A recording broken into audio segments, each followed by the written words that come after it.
नमस्कार। मैं वसंत रावल ज्योतिष विद्या ज्ञान चैनल के अंदर आज मैं आपको बताने आया हूं शनि ग्रह छठवें भाव में बैठा हो तो कैसा फल देता है। सबसे पहले हम छठवें भाव के बारे में जानेंगे कि छठवें भाव से क्या क्या देखा जाता है। तो सुनिए, छठवें भाव से ऋण, रोग, शत्रु, नौकर, नौकरी, कंपटीशन, कोर्ट केस, मामा, ये सारी बातें छठवें भाव से देखी जाती है। अभी हम लोग जानेंगे शनि के कारक तत्व के बारे में। तो सुनिए, शनि दुख, कष्ट, संघर्ष, बुढ़ापा, मेहनत, अंधकार, नौकर, नौकरी, दास, कर्मफलदाता, ये सभी का कारक है शनि। अगर शनि छठवें भाव में बैठा हो तो ज्यादातर अच्छा फल देता है। क्यों? क्योंकि छठवें भाव के अंदर शनि को अति विशिष्ट फलदायी माना गया है। तो ज्यादातर शनि छठवें भाव के अंदर बहुत अच्छा फल देता है।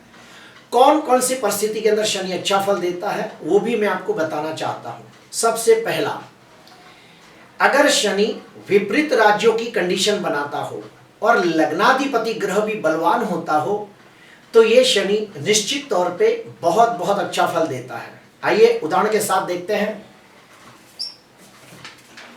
मिथुन लग्न की कुंडली के अंदर शनि अष्टमाधिपति बनकर छठवें भाव में बैठकर विपरीत राजयोग बना रहा है और लग्नाधिपति बुध भी चौथे भाव के अंदर उच्च का होकर भद्रयोग नामक पंच महापुरुष राजयोग बनाता है।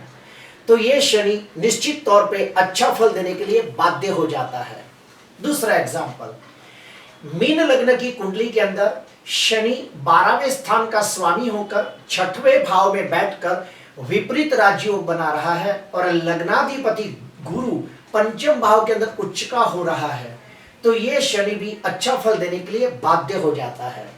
दूसरी कंडीशन, अगर जन्म कुंडली के अंदर शनि छठवें भाव के अंदर स्वगृही होकर बैठा हो या फिर उच्च राशि में बलवान होकर बैठा हो तो भी ये शनि बहुत अच्छा फल देता है।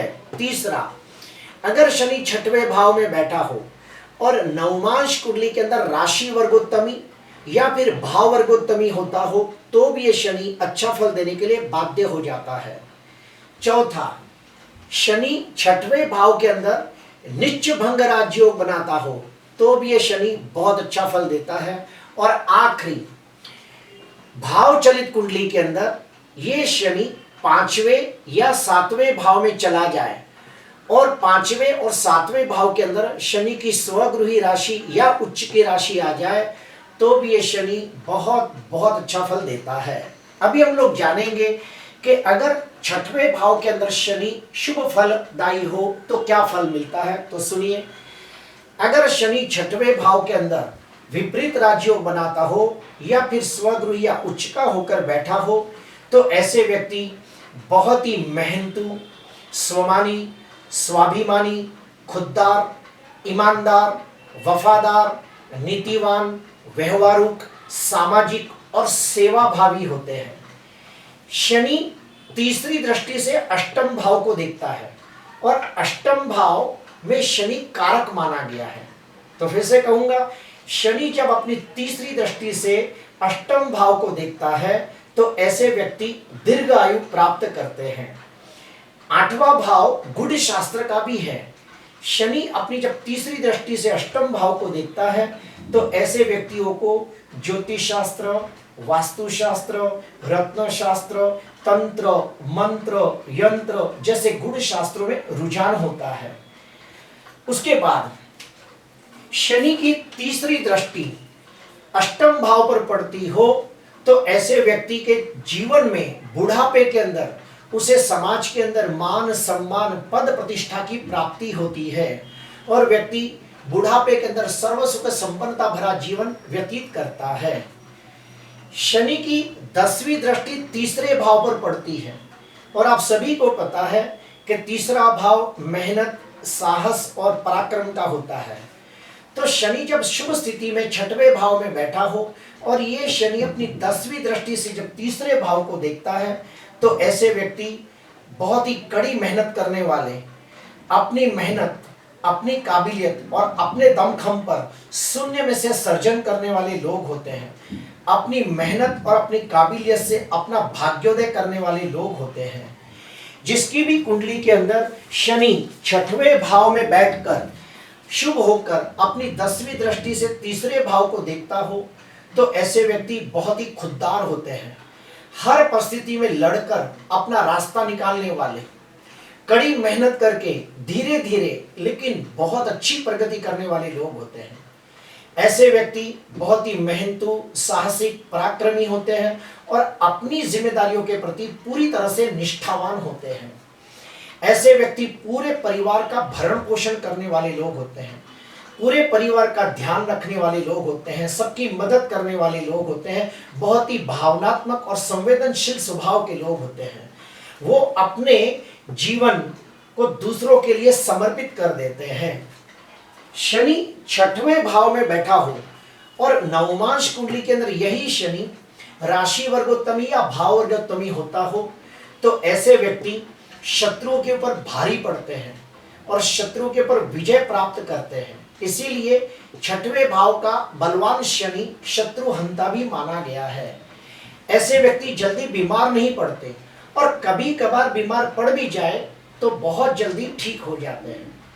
ऐसे व्यक्तियों को ज्यादातर अपने जीवन में लोन लेने की आवश्यकता नहीं पड़ती और अगर लोन ले भी लेते हैं तो बहुत कम समय के अंदर भरपाई कर देते हैं। अगर कुंडली के अंदर शनि छठवें भाव में शुभ होता हो और अपनी 7वीं दृष्टि से जब 12वें भाव को देखता है तो ये भी देखा गया है कि ऐसे व्यक्ति दान पुण्य, पूजा पाठ, यात्रा, तीर्थ यात्रा, धन खर्च, ये सब चीजों में धन खर्च करते हैं।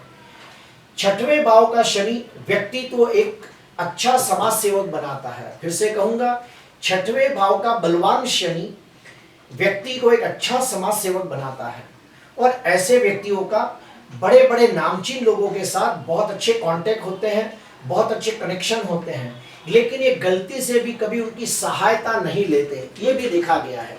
जिसकी भी कुंडली के अंदर शनि छठवें भाव में बलवान होता है, ऐसे व्यक्ति बहुत ही बुद्धिमान, अपने मालिक के प्रति पूरे ईमानदार, वफादार, नीतिवान होते हैं, सबकी मदद करने वाले होते हैं, पूरे समाज के अंदर अच्छे काम के लिए वो नामचीन होते हैं, सबकी मदद करने वाले लोग होते हैं। अभी हम अशुभ के बारे में जानेंगे। अगर कुंडली के अंदर शनि छठवें भाव के अंदर नीच राशि में निर्बल होता हो या फिर शनि राहु या केतु जैसे पाप ग्रहों से द्रष्ट होता हो तो बिल्कुल अच्छा फल नहीं देता। ऐसे व्यक्ति बहुत मेहनत करने के बावजूद वो उन्नति, प्रगति, विकास नहीं कर पाते जिसके वो हकदार होते हैं। ऐसे व्यक्तियों का अपने भाई बहन के साथ भी रिश्ता अच्छा नहीं होता, हमेशा उनके साथ मतभेद या वाद विवाद लगा रहता है। अगर शनि छठवें भाव में पीड़ित होता हो तो ऐसे व्यक्तियों को पेट के अंदर कोई ना कोई तकलीफ रहती है, एसिडिटी, गैस ट्रबल, कब्जियत, कॉन्स्टिपेशन, पेट फूक जाना, कुछ ना कुछ लगा रहता है। शनि की तीसरी दृष्टि अष्टम भाव पर पड़ती हो और शनि शुभ न हो तो उन लोगों को वाहन से कष्ट होने की संभावना भी देखी गई है।